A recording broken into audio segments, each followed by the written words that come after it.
नमस्कार, देवभूमि IAS academy के YouTube channel में आपका स्वागत है। आज का हमारा विशेष टॉपिक उत्तराखंड के इतिहास से संबंधित उत्तराखंड का मध्यकालीन इतिहास, चंद राजवंश।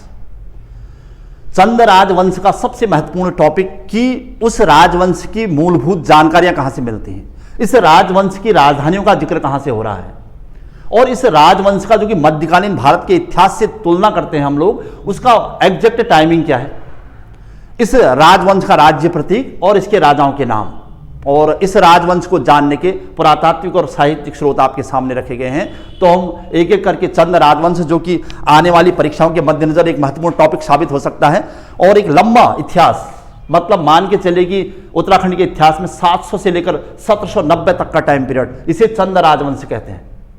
यानी कत्यूरी राजवंश के पतन के बाद कुमायूं में चंद राजवंश का उत्थान हो गया था। कत्यूरी राजवंश जो कि उत्तराखंड का एक महत्वपूर्ण राजवंश था, और पूर्व मध्यकाल या प्राचीन काल में कत्यूरी राजवंश ने कार्तिकेयपुरी यानी जोशीमठ को अपनी राजधानी बनाया। इसके अलावा बाद के कालों में कत्यूरियों का गढ़वाल में पतन होने लगा और कुमायूं में इनका विभाजन हो गया और कई राजधानियां बन गई। उसमें रणचूलाहाट का आसंतिदेव वंश सबसे महत्वपूर्ण था, और इसके अलावा प्रतिस्पर्धा डोटी के मल्लों से, और दूसरी तरफ अस्कोट के रजवार वंश के लोग शक्तिशाली होते रहे, और अंततः इसी वंश के बाद के राजाओं में राजा प्रीतम देव, राजा मालूशाही धामदेव, और उसके अलावा राजा झालराई, और अंतिम राजवंश के राजा वीरमदेव ब्रह्मदेव का उल्लेख मिलता है। और फिर तुगलक वंश के शासनकाल के अंतर्गत जब तैमूर लंग ने भारत पर आक्रमण किया, तो उस समय अंतिम रूप से कत्यूर राजवंश का पतन हो गया। लेकिन जैसे ही कत्यूर घाटी में राजधानी आई थी कत्यूरियों की, उसी के पैरेलल यहां पर चंदों का विकास होने लगा, और गढ़वाल में परमार या पमार राजवंश का उत्थान होने लगा। तो उत्तराखंड के मध्यकालीन इतिहास में दो राजवंश हमें पढ़ने होते हैं, एक कुमायूं का चंद वंश, दूसरा गढ़वाल का परमार या पमार राजवंश। तो मैं सबसे पहले चंद वंश यानी चंद राजवंश को लेकर आपके सामने आया हूं, और इसकी 2 या 3 क्लासें आपके सामने रखता रहूंगा, क्योंकि बहुत बड़ा टॉपिक है, तो आप आराम से इसे समझने का प्रयास करें। चंद राजवंश, इसका टाइम पीरियड 700 से लेकर 1790 तक का है, टोटल इसका अपना टाइम पीरियड। 1790 में जब गोरखा राज स्थापित हो जाएगा अल्मोड़ा में, चंद राजवंश का पतन हो जाएगा।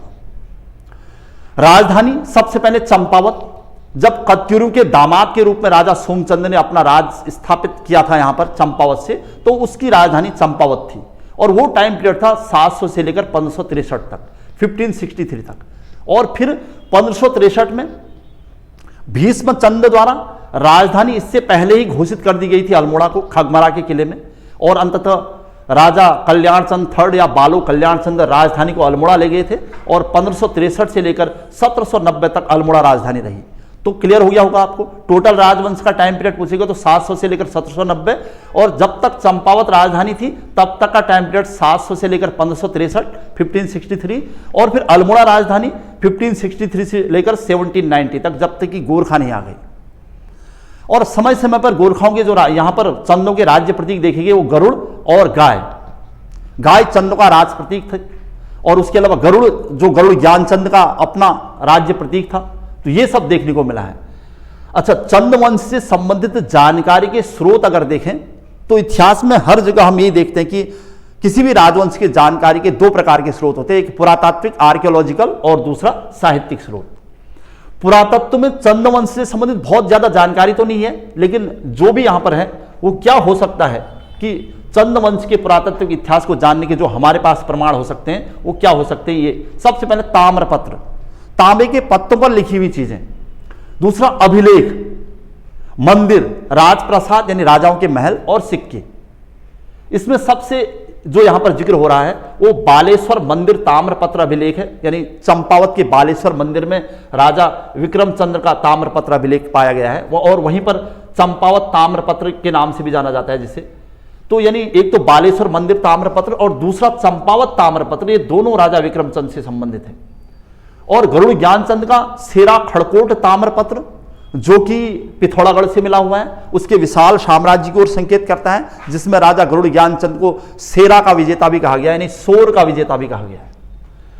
अच्छा, अभिलेखों की बात की जाए तो राजा अभय चंद का अभिलेख मिला हुआ है, जो प्राचीनतम यानी चंदों में प्राचीनतम अभिलेख माना जाता है, जो 1371 यानी 1371 में मिला हुआ है। यह चंद राजवंश से संबंधित सबसे प्राचीन अभिलेख है और यह ताम्रपत्र अभिलेख है, ध्यान रखिएगा। तो यह इससे अच्छा।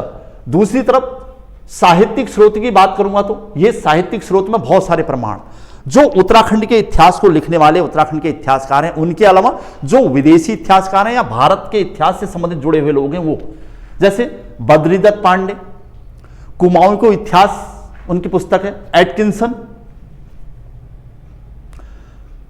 एटकिंसन ने उत्तराखंड के इतिहास को अच्छी तरह समझा परखा है और हिमालयन डिस्ट्रिक्ट गजेटियर्स नामक पुस्तक के माध्यम से बहुत कुछ उत्तराखंड के इतिहास को दिया है या उत्तराखंड से संबंधित कुछ लिखा हुआ है। हरिकृष्ण रतूड़ी गढ़वाल का इतिहास लिखने वाले, और शिव प्रसाद डबराल जी जिन्हें चारण के नाम से जाना जाता है, और गढ़वाल का इतिहास 12 भागों में लिखकर गढ़वाल और कुमायूं से संबंधित बहुत सारी जानकारी प्रस्तुत की गई। डॉक्टर पातीराम की पुस्तक ancient and modern, Garhwal ancient and modern. उसके अलावा राहुल सांकृताइन गढ़वाल हिमालय परिचय खंड, इन पुस्तकों के माध्यम से कुछ न कुछ चंद वंश से संबंधित हल्की फुल्की जो जानकारी हमारे सामने है वो सब। अच्छा, ये उत्तराखंड के इतिहासकार। दूसरा, बाहर के इतिहासकार जैसे अलबरूनी, जिसने किताबुल हिंद या तहकीक हिंद के माध्यम से यहां चंद राजवंशों की जानकारी दी है। दूसरा, हसन निजामी ताजुल मासिर का लेखक, बदायूनी फरिश्ता तारीख फरिश्ता, बाबरनामा बाबर की आत्मकथा, तुजुके बाबरी जिसे हम कहते हैं, और तुजुके जहांगीरी, ये सारी वो रचनाएं हैं, वो साहित्यिक स्रोत हैं जो कहीं न कहीं चंद वंश के इतिहास पर प्रकाश डालती भैया। लेकिन बहरहाल जो भी ऐतिहासिक और पुरातात्विक स्रोत हैं, उन सब से चंद वंश के राजवंश के जो प्रमाण मिलते हैं इस राजवंशावली के, वो मैंने आपके सामने रखे हैं। और खासकर इसके संस्थापक को लेकर जो दिक्कत है यहां पर है। अब जहां पर दिक्कतें हैं मैंने सब आपके सामने रखा है वन बाय वन। सबसे पहले स्थापना को लेकर है कि चंद राजवंश की स्थापना करी किसने। अगर इस बात को आप समझते हैं कि इसका संस्थापक कौन था, जनरली प्रश्न, तो आप सोमचंद कहेंगे। इसका संस्थापक सोमचंद माना जाता है। और सोमचंद का टाइम पीरियड देखेंगे तो 700 से लेकर 721 का एक औसत टाइम पीरियड है। लेकिन इसका वास्तविक संस्थापक अगर प्रश्न पूछे तो आप कहेंगे थोहरचंद था, और थोहरचंद का टाइम पीरियड है 1261 से लेकर 75 का। ध्यान रखिएगा, संस्थापक पूछा जा रहा है या वास्तविक संस्थापक, तो दोनों का टाइम पीरियड अलग और बहुत ज्यादा गैप है बीच में। मतलब अब ये जो संस्थापक और वास्तविक संस्थापक को लेकर दिक्कत है वो सब आपके सामने धीरे धीरे यहां पर आता रहेगा, खासकर सोमचंद को लेकर कि सोमचंद ही इस वंश का संस्थापक था, कौन कहता है। तो मैं सोमचंद से संबंधित जो बातें यहां पर लिखी हैं, खासकर बद्रीदत्त पांडे जिन्होंने कुमाऊं के इतिहास में इस बात को उजागर किया है, और एटकिंसन और बद्रीदत्त पांडे कहते हैं कि चंद वंश का संस्थापक सोमचंद ही था। जबकि फ्रांसिस हैमिल्टन जिन्होंने पुस्तक लिखी है report on Kumaon and Garhwal, दूसरा नाम डब्ल्यू फ्रेजर जिनकी पुस्तक है किंगडम ऑफ नेपाल, जिन्होंने कुमायूं के चंद वंश के इतिहास को नेपाल से जोड़कर देखा है, उन्होंने थोहरचंद को इस वंश का संस्थापक माना है। मतलब वो ये मानते हैं कि थोहरचंद के बाद से चंद वंश का उदय हो रहा था। लेकिन जनश्रुतियों के अनुसार देखा जाए, उत्तराखंड के प्राचीन इतिहास को समझने का प्रयास किया जाए, तत्कालीन परिस्थितियों पर विचार किया जाए, तो यह निकल के आ रहा है कि जब कत्यूरी का शासन अपने चरम पर चल रहा था तो उस समय उनके सामंत चंद और पंवार हुआ करते थे, जिसमें आपस में प्रतिस्पर्धा थी। और चंद चाहते थे कि कुमायूं की ओर राजधानी स्थापित की जाए और पंवार चाहते थे गढ़वाल में ही राजधानी रहे। अंततः साम्राज्य विस्तार के तहत कत्यूरी की राजधानी चंपावत आ गई, और कत्यूरी की राजधानी बैजनाथ पहुंच गई, यानी बैजनाथ आज की डेट में बागेश्वर में है। और फिर उसके बाद चंदों का यहां पर साम्राज्य विस्तार होने लगा। लेकिन कुमायूं प्रवेश करने के बाद जो कत्यूरी का राज सिंहासन कई भागों में बंटने लगा, तो चंदों ने उसका फायदा उठाना शुरू कर दिया। और कहते हैं कि जब कत्यूरियों का एक ऐसा दौर आया जब वहां पर अत्यधिक अराजकता होने लगी, तो वहां के क्षेत्रीय निवासी इस बात को लेकर काफी परेशान थे। और इसी के समकालीन उत्तर भारत में गुर्जर प्रतिहार वंश राज करता था। तो जो चंपावत के बोहरा जाति के लोग थे वो निराश होकर, परेशान होकर वो उत्तर भारत के गुर्जर प्रतिहार वंश के लोगों की शरण में चले गए, अर्थात इलाहाबाद चले गए, झूंसी चले गए। तो अभी कभी जैसे पुस्तकों में लिखा रहता है कि सोमचंद झूसी का था, झूसी का रहने वाला था, झूसी का कोई राजपूत था। संभवतः बोहरा जाति के लोग जब इलाहाबाद यानी झूसी की ओर चले गए तो उन्होंने गुर्जर प्रतिहार राजाओं से मदद मांगी, जो कि कन्नौज क्षेत्र था। तो गुर्जर प्रतिहारों के से निवेदन प्रार्थना करने के बाद उन्होंने अपने एक राजकुमार सोमचंद को यहां पर कत्यूरी के आतंक को रोकने के लिए भेजा था, और सोमचंद ने अपनी वीरता का परिचय दिया और यहां पर रहने वाले जो क्षेत्रीय जातियां थी उनकी मदद की और कत्यूरी के आतंक से उन्हें मुक्त कर दिया। और तभी उसके बाद कत्यूरी अधिकारी गंभीर देव का जिक्र हुआ है यहां पर। तो कत्यूरी के एक प्रशासनिक अधिकारी गंभीर देव की पुत्री से सोमचंद का विवाह कर दिया गया, और सोमचंद को यहीं पर चंपावत में लगभग 1200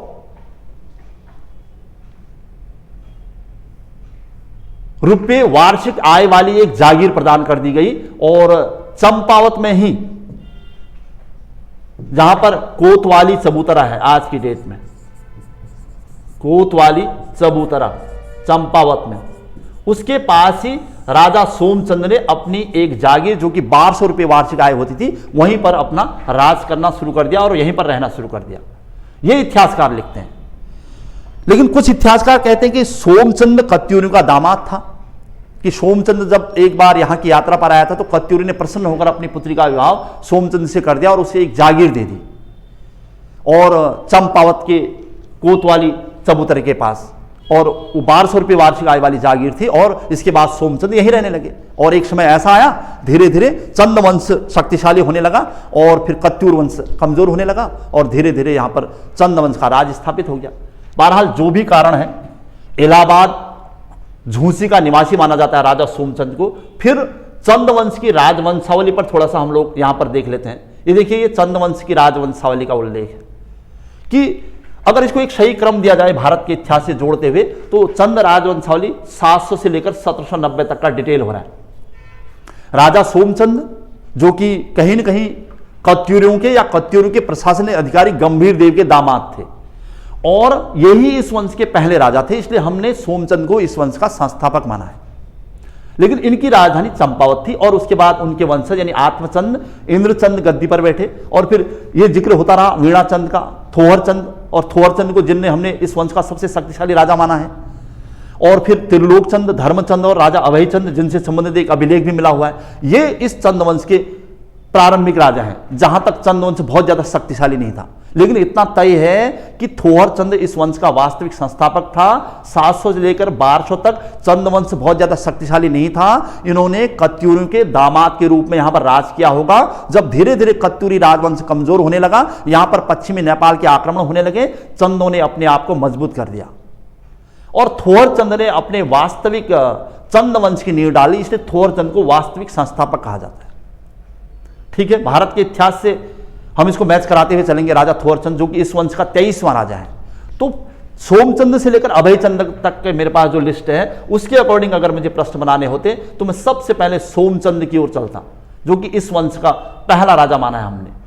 तो चंद राजवंशावली के अंतर्गत सबसे पहले सोमचंद पर चलते हैं। ये देखिए सोमचंद का टाइम पीरियड। जो भी प्रश्न सोमचंद से बनते हैं मैंने आपके सामने रखे हैं। सबसे पहले चंद वंश का संस्थापक हमने फाइनली से चंद वंश का संस्थापक माना है। अच्छा, जब सोमचंद यहां पर एक जागीर के रूप में उसे दे दी गई होगी कत्यूरियों की, तो वो यहीं रहकर यानी चंपावत के पास रहकर अपनी जागीर के तहत यहीं पर शासन करने लगा। और उसे यहां पर शासन प्रशासन करने में समस्या किस बात की थी कि यहां पर अभी भी खसों का राज था। खस जो कि उत्तराखंड की प्राचीनतम और सबसे बड़ी जनजाति थी, उसका हस्तक्षेप रहता था। एक दूसरा, पश्चिमी नेपाल से आक्रमणों का भय रहता था। उसके अलावा कत्यूरी राज सिंहासन पूरे कुमाऊं में अभी भी व्याप्त था। तो इन परिस्थितियों से निपटने के लिए उसने सबसे पहले चंपावती नदी के तट पर चंपावत, वर्तमान चंपावत की नींव डाली थी। ध्यान रखिएगा, पहला प्रश्न। दूसरा प्रश्न आया कि पहला चंदवंश का संस्थापक था, दूसरा चंपावती नदी तट पर चंपावत की नींव डाली। तो चंपावत चंपावती नदी के तट पर है। दूसरा, वहीं पर तो वर्तमान जहां पर चंपावत, वहीं पर राजभूंगा का किला बनाया। तो राजभूंगा का किला किसने बनाया? तो राजा सोमचंद ने। उसके बाद अपने शासन को, अपने प्रशासन को मजबूत करने के लिए उसने वहां के क्षेत्रीय निवासियों के अपने प्रशासन का महत्वपूर्ण अंग बनाया। यानी अपने प्रशासन में उनको बड़ी भूमिका दी, और इसलिए उन्हें कहते हैं चौथानी ब्राह्मण। चंपावत के इतिहास में पहली बार चौथानी ब्राह्मणों की नियुक्ति करने वाला राजा सोमचंद है। क्लियर हो गया होगा प्रश्न। चौथानी ब्राह्मण मतलब यहां की रहने वाली 4 क्षेत्रीय जातियां, जिसमें कार्की, बोहरा, तड़ागी और चौधरी लोग थे। ध्यान रखिएगा, चौथानी ब्राह्मणों की नियुक्ति किसने की थी? तो सोमचंद ने। और इसी तड़ागी में से एक महत्वपूर्ण वीर सेनापति था राजा सोमचंद का, उसका नाम था कालू तड़ागी। तो कालू तड़ागी किसका सेनापति था? तो सोमचंद का।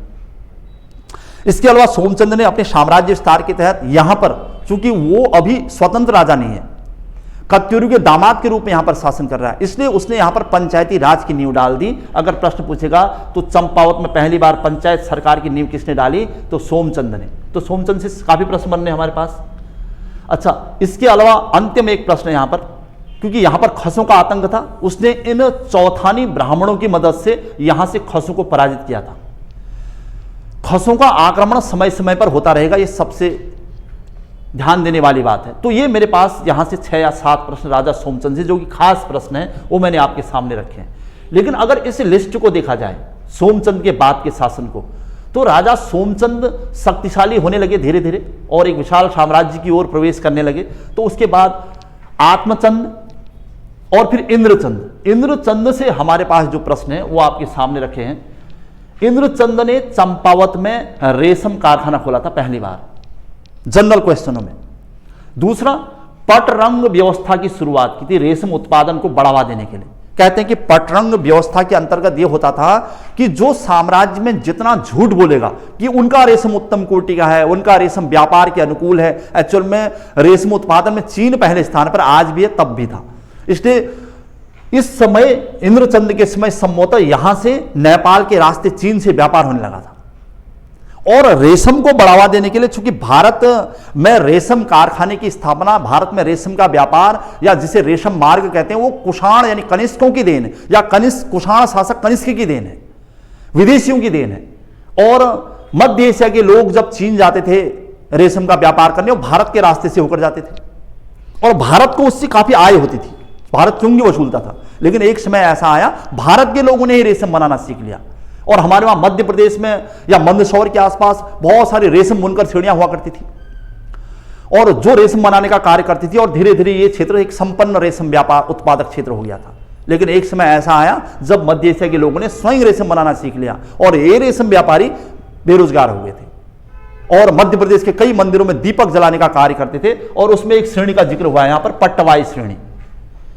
तो रेशम पट के संबंध में पट्टवाई श्रेणी का जिक्र हुआ है। तो ये इंद्रचंद ने पट्टवाई श्रेणी को चंपावत बुलाया था ताकि वो रेशम बनाना सिखाए और रेशम कारखानों को कैसे डेवलप किया जाए, उसकी कैसे नींव डाली जाए। तो पहली बार मध्य प्रदेश के यानी मध्य भारत के पट्टवाई श्रेणी यानी रेशम बुनकर श्रेणी को चंपावत बुलाने वाला राजा इंद्रचंद है।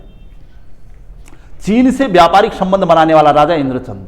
पटरंग व्यवस्था मतलब रेशम उत्पादन को बढ़ावा देने के लिए झूठ बोलने की परंपरा, जो साम्राज्य में जितना झूठ बोलेगा उसका व्यापार उतना ही बढ़ेगा, इस टाइप की कहावत निकल के आई थी। इसलिए कहते हैं कि पटरंग प्रथा का प्रचलन किसने किया? तो राजा इंद्रचंद के समय हुआ था। तो ध्यान रखिएगा, प्रश्न काफी इंपॉर्टेंट है।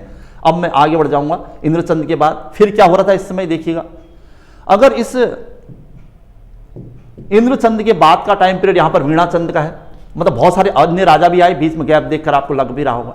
तो वीणाचंद का जब टाइम पीरियड था तो 856 से लेकर 869 यानी 1856 से लेकर 1869 तक वीणाचंद, इंद्रचंद और वीणाचंद के मध्य एक संसार चंद का टाइम पीरियड था। संसार चंद ने लगभग 35 साल शासन किया, ठीक ठाक शासन चल रहा था। लेकिन उसके बाद कुछ कमजोर राजा आए और फिर अंततः वीणाचंद गद्दी पर बैठ गया। वीणाचंद निसंतान, उसकी मृत्यु हो गई वीणाचंद की। अब ऐसे में चंद राजवंश यानी चंद शासन की ओर खसों की नजर थी। कहते हैं कि 869 में जब वीणाचंद की मृत्यु हो गई तो उसका कोई लीगल वैध पुत्र नहीं था, निसंतान उसकी मृत्यु हो गई थी। तो ऐसे में खसों ने फायदा उठा लिया। कहते हैं कि 869 के आसपास यहां पर खसों का अधिकार स्थापित हो गया। भैया, खस जाति उत्तराखंड की प्राचीनतम जनजाति थी जिसको सोमचंद ने पराजित भी किया था और उन्हें बदला भी लेना था। और जैसे ही खस जाति का यहां पर विस्तार हुआ तो खसों ने लगभग 869 से लेकर 1065 तक लगभग 196 वर्ष आराम से चंदों की सत्ता को हस्तगत कर लिया, अपने हाथ में ले लिया और चंदों के लिए बहुत बड़ी चुनौती खड़ी हो गई। ऐसे में वीणाचंद के उत्तराधिकारी नहीं होने के बावजूद भी चंद वंश के एक और राजा वीरचंद ने खसों को पराजित किया। तो कहते हैं कि अगर खस शासन कब तक रहा, इसे चंद वंश का सबसे बुरा काल कहते हैं, ध्यान रखिएगा। चंद वंश का अंधकार का युग कहते हैं इसको। कब? वीणाचंद के बाद के पीरियड को 1869 से लेकर 1065 तक के काल को चंद वंश का पतन का काल, चंद वंश का अंधकार का काल कहते हैं इसको। अंततः एक समय फिर आ गया जब वीरचंद ने इस खस राजाओं को पराजित कर फिर से यहां पर चंदों की सत्ता स्थापित कर ली। तो ध्यान रखिएगा, किसके समय खसों का एकाधिकार स्थापित हो गया तो वीणाचंद के समय, और किसने फिर से इसे सत्ता वापस ले लिया तो वीरचंद ने। और कितने साल रहा? 196 वर्ष। इसे चंद वंश का सबसे पतन का काल मान लेते हैं। अब आगे बढ़ रहे हैं हम लोग। इसके बाद जिन राजाओं का जिक्र हुआ है उसमें ये देखिएगा, फिर आगे चलकर बहुत सारे राजा वीरचंद के उत्तराधिकारी गद्दी पर बैठते रहे और फिर आया थोहरचंद। मैंने कहा कि यही इस वंश का सबसे शक्तिशाली राजा था अभी तक का। थोहरचंद इस वंश का वास्तविक संस्थापक था। थोहरचंद तक आते आते कुमायूं के कत्यूरी की सत्ता का पतन होने लगा था और चंदों ने अपनी शक्ति को मजबूत कर लिया। थोहरचंद इस वंश का 23वां राजा है भैया। तो 23वां राजा, अब तक का सबसे शक्तिशाली राजा, जिसने चंद वंश का वास्तविक संस्थापक भी कहा जाता है। अंततः चंद वंश को स्वतंत्र कर लिया और इस वंश के स्वतंत्र राजाओं की लिस्ट अब हमारे सामने। अच्छा, उसके बाद त्रिलोकचंद का शासन आया और फिर देखेंगे तो हम धर्मचंद का शासन। धर्मचंद का टाइम पीरियड अगर मैच करेंगे तो 1321 से लेकर 1344, ये वो टाइम पीरियड है जब दिल्ली सल्तनत में मोहम्मद बिन तुगलक का टाइम पीरियड था। और आपको थोड़ा सा ध्यान होगा तो मोहम्मद बिन तुगलक के बारे में कि मोहम्मद बिन तुगलक दिल्ली सल्तनत का पागल सुल्तान था और उसने बहुत सारे विजय अभियान किए थे और उसने कुछ ऐसे रिस्क लिए थे साम्राज्य प्रशासन में जिसकी वजह से बहुत ज्यादा हाईलाइट हुआ। यद्यपि दिल्ली सल्तनत के इतिहासकारों से पागल सुल्तान माना, लेकिन वो बहुत दूरदृष्टि रखता था और दूरदर्शी था। उसने इस टाइप के कुछ प्लान किए, जैसे अपनी राजधानी परिवर्तन किया अपने साम्राज्य विस्तार के लिए। उसने कांसे के सिक्के चलाए क्योंकि विश्व इतिहास में अर्थव्यवस्था अपने गिरावट की ओर थी, इस वजह से उसने इस टाइप के काम किए। और उन्हीं में एक था उसका कराचिल अभियान। कराचिल जो कि तिब्बत से लगी हुई सीमा प्राप्त करना चाहता था। तो कहते हैं कि उसने जब कराचिल अभियान किया, MBT मोहम्मद बिन तुगलक का कराचिल अभियान 1336-37 में माना जाता है। अगर इस समय कुमायूं का चंद राजा कौन था तो आप ध्यान रखिएगा, धर्मचंद। क्लियर हो गया होगा प्रश्न? तो मोहम्मद बिन तुगलक के कराचिल अभियान के समय चंद राजा धर्मचंद का टाइम पीरियड मैच करता है। अच्छा, इसके बाद जिन चंदों का इतिहास यहां पर शुरू हो रहा है उसमें है राजा अभयचंद, और जिसकी बात मैं कर रहा था कि अभयचंद का एक अभिलेख मिला हुआ है। राजा अभयचंद के अभिलेख से चंद साम्राज्य के प्रशासन और उसके राजनीतिक व्यवस्था का उल्लेख मिलता है। तो ये मैंने कहा था कि कुमाऊं के चंदों में से संबंधित एक महत्वपूर्ण अभिलेख है जो एक चंद राजवंश की जानकारी देने वाला अभिलेख। इसके बाद अगर देखा जाए तो चंद धीरे धीरे शक्तिशाली होते रहे और उसी में मैंने कुछ नाम यहां पर आपको लिखाए हैं। देखिए, ये गरुड़ ज्ञान चंद का टाइम पीरियड है। जैसे जैसे हम इतिहास में आगे बढ़ते जा रहे हैं, ये गरुड़ ज्ञानचंद का टाइम। अब मैं चंद वंश के इतिहास को थोड़ा सा और डिटेल करने वाला हूं। गरुड़ ज्ञानचंद, गरुड़ उनकी उपाधि थी ज्ञानचंद की, और उनका टाइम पीरियड देखेंगे तो 13 यानी 1314 से लेकर 1419 तक का टाइम पीरियड। तो यहां पर थोड़ा सा करेक्शन करना पड़ेगा गरुड़ ज्ञानचंद, चूंकि गरुड़ ज्ञानचंद चंदों के सबसे प्रतापी राजा रहे हैं और उनका जो साम्राज्य प्रशासन था अपने आप में शक्तिशाली था, और 1374 के आसपास का उनका टाइम पीरियड होगा। तो मैं यहां पर थोड़ा सा करेक्शन करूंगा। ये देखिएगा, यहां पर इनका जो टाइम पीरियड है 1374 से लेकर 1419, मतलब 1374 से लेकर 1419 का टाइम पीरियड है। अपने आप में अच्छा खासा टाइम पीरियड है। तो गरुड़ ज्ञानचंद सबसे लंबे समय तक शासन करने वाले चंदवंशी राजा हैं, कह रहे हैं। गरुड़ ज्ञानचंद से प्रश्न, पहला प्रश्न, सबसे लंबे समय तक शासन किया उन्होंने 45 साल तक। देखिएगा, 1374 से लेकर 1419 तक 29वें राजा हैं इस चंदवंश के, और अपने बाहुबल से शोर पिथौरागढ़ के लिए आ रहा है। शोर का विजेता कहते हैं इनको, पिथौरागढ़ का विजेता, पहली बार इनके लिए शब्द यूज हुआ है। तो किस चंदवंशी राजा को शोर का विजेता कहा जाता है? तो गरुड़ ज्ञानचंद को। इनका एक वीर सेनापति था नीलू कठायत, ध्यान रखिएगा। शोर विजय में उनकी बहुत बड़ी भूमिका रही है। और नीलू कठायत को उन्होंने प्रसन्न होकर कुमैया खिल्लत की उपाधि दी थी। ध्यान रखिए, प्रश्न पूछता है कि किस चंदवंशी राजा ने के दरबार में कुमैया खिल्लत की उपाधि दी गई थी नीलू कठायत को? तो गरुड़ ज्ञानचंद। बाद में नीलू कठायत से संबंध खराब भी हो गए कहते हैं, और इसके काफी मतभेद हो गए थे राजा के उससे। तो प्रश्न चल रहे हैं गरुड़ ज्ञानचंद से। चंदवंश का अब तक का सबसे शक्तिशाली राजा, यानी थोरचंद के बाद का 45 वर्ष तक शासन किया, सबसे लंबे समय तक शासन करने वाला। इस वंश का 29वां राजा, सोर का विजेता यानी पिथौरागढ़ का विजेता, प्रसिद्ध सेनापति नीलू कठायत, और उसकी उपाधि थी कुमैया खिल्लत। और राजा ने प्रसन्न होकर उसके रौद भूमि गांव, 3 रौद भूमि के लिए मतलब एक जागीर दे रखी थी उसको, उसके में 3 गांव दान कर रखे थे। अच्छा, इसने महाराजा धीराज की उपाधि ली थी भैया गरुड़ ज्ञानचंद ने, ध्यान रखिएगा, जो कि गुप्त वंशी राजाओं की विशेषता है इस टाइप की उपाधि लेना। अच्छा, फिरोज तुगलक का समकालीन था, तो दिल्ली सल्तनत का राजा था जो फिरोज तुगलक, उसका समकालीन था। क्योंकि आपको पता है इससे पहले मोहम्मद बिन तुगलक ने कराची अभियान किया था, तो इसी रास्ते से होकर वो गया था और उसकी सारी सेना मारी गई थी। उसके बाद वहां फिरोज तुगलक का शासन रह गया। तो फिरोज तुगलक समकालीन कौन था? तो राजा गरुड़ ज्ञानचंद। और गरुड़ की उपाधि संभवतः फिरोज तुगलक के द्वारा ही इसको दी गई थी। ये गरुड़ेश्वर की उपाधि खुद लेता था। वैसे इसका चिन्ह, राज चिन्ह गरुड़ी था, गरुड़ ज्ञानचंद का राज चिन्ह गरुड़ था कहता है।